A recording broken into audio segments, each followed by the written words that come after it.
So, the International Booker winner ceremony has just started, and I couldn't be more excited. Hi, my name is Kim, and welcome back to my channel. If I am new to you, I'm a lover of literary fiction. I follow the International Booker, the Women's Prize, and Panda Reads. So, let's get talking about these books and find out who the winner is.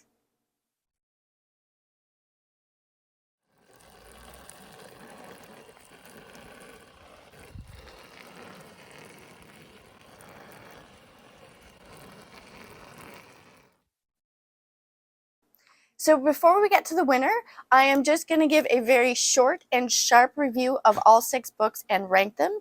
If you want more detail about what I thought about these books, please look in the description box below, and I will link the shortlist video for you to take a look. So in 6th place, I am placing Karos by Jenny Erpenbeck, translated by Michael Hoffman. It's from Germany, and I listened to it in the audio by Lisa Flanagan. So the reason I put this in 6th place is because I really think that the male character, Hans, fell flat for me. If he was a one-dimensional, not believable character, that this 30-plus-year-old difference in age relationship was not going to work. I really thought that it was in need of a very, very tight edit. There were just spaces of the relationship that went on too long. However, I do think that it has a really good chance of winning because what Jenny did so well was link the tyranny of the history of ages in terms of the end of World War II, the fall of the Berlin Wall, and it discusses communism, socialism, and just democracy, and it is paralleled with their relationship. So I would not be surprised to see this one win. Now, in 5th place, I put Mater 210, and in full disclosure, this is the only book out of the shortlist that I didn't get to reading all of it. I really tried over the long weekend, but for you non-Canadians out there, it was Victoria Day weekend. So we celebrate Queen Victoria's birthday. It normally falls around May 2-4 weekend, and 2-4 is also a case of beer, and a lot of Canadian beer is consumed. This weekend is notoriously thought of as the beginning of summer, but it always falls short of expectation because it rains and it's cold, and people at this time usually plan time out on their lakes, out in cottage country. They go camping, and everyone comes back with cold. However, this weekend was probably the nicest weekend I have ever experienced in my life for May 2-4 weekend. Currently, the air conditioning is on. It is 35 degrees outside, so I spent my time enjoying the lake and the water, but I really thought I was going to have all this rain time to read. Nevertheless, I did read quite a lot of it, and I have thoughts on it. It is written by Hwan Sun Young, and it's translated by 2 translators, Sarah Kim Russell and Young A. Josephine Bay. And I really like the structure of the novel, but I didn't think it worked. There is too big of a cast of characters that come in and out too quickly. And I thought that there were too many American terms put into the translation that I really found jarring and out of place. So that's why I'm going to put it in 5th place.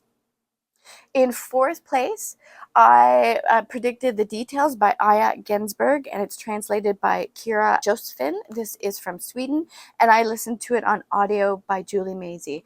This is a beautiful, very meditative, reflective book. I highly recommend reading or listening to it on audiobook. It is amazing what this author does in 4 short hours and only 100 pages or so. The only reason I'm putting it down in number 4 is because I don't think that it reflects the judge's theme of rising up against tyranny. It is the main character reflecting on 4 different relationships in her life, so that's why I placed it there. So in 3rd place, I am going to say What I'd Rather Not Think About by Gente Postuma, translated by Sarah Timmer, and it is from Amsterdam. And I love this book. I thought it was very well done, beautifully written. It's told in vignettes.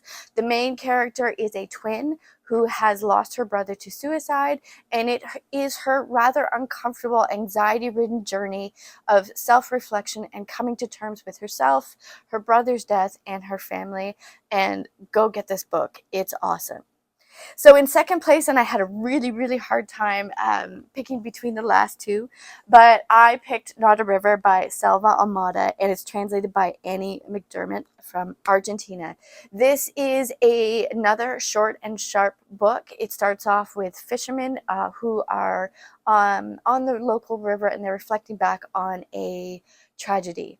This book weaves in and out of the narrative and flashes back and forward, and conclusions do happen. I'm not going to give anything away, but it is a stunning novel that you need to read very, very slowly. So for my predicted winner, I'm going to say Crooked Plow by Inamar Virna Jr. It's from Brazil, and it's translated by Johnny Lorenz. The reason why I picked this one out of all the others is because this book made me think. I kept going back and reflecting on it. It is a multi-generational epic tale. It is about two sisters who, the opening of the book, they find their grandmother's hidden knife, and there's an event that impacts them for the rest of their lives. There is touches of magic realism that are done so well that you just totally believe it without even thinking about it, and that is a sweetness that I can adore. So here's hoping that Crooked Plow wins, and this is a debut novel too, so cheers to Inamar if that happens. So right now I am going to pour myself a bubbly so that I can give my cheers and thanks to the International Booker, all of the writers and translators, and the winner. So let's get to opening and pouring.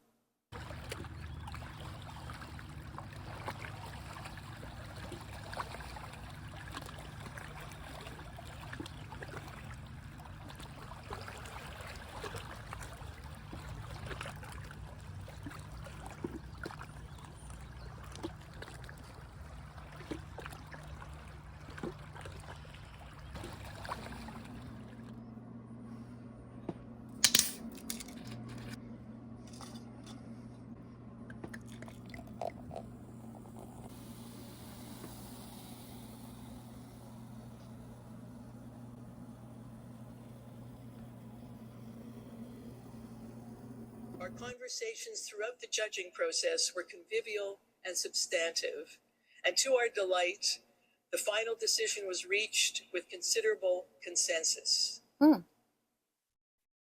It gives me great pleasure to announce the winner of the International Booker Prize 2024 is Kairos by Jenny Turpenbeck. I knew it. Translated. I so knew it. I did not like this book, but I really do appreciate what she did in terms of paralleling the relationship to the political and the tyrannical. So cheers to Kairos and Jenny Epperek. It's translated by Michael Hoffman, and it's from Germany. And cheers as well to everyone involved in the International Booker, including the judges, all of the long-listed and short-listed writers, and all of the incredibly talented translators. Thank you so much for showing up for this award. You enrich my reading life every year. And cheers to you who have shown up and who are watching this video and watching the incredible announcement with me. I appreciate your time, and if you are interested in learning more about this book or some of my best books of 2024 so far, I will link all of those videos in the description box below. And please like and subscribe and comment. I read each and every comment and respond to it, and I appreciate you so much. So that was another year of International Booker, and I can't wait to get to the Women's Prize announcement, as well as the announcement of the long list for the Booker in the summer months. Thanks again. I knew it was going to win.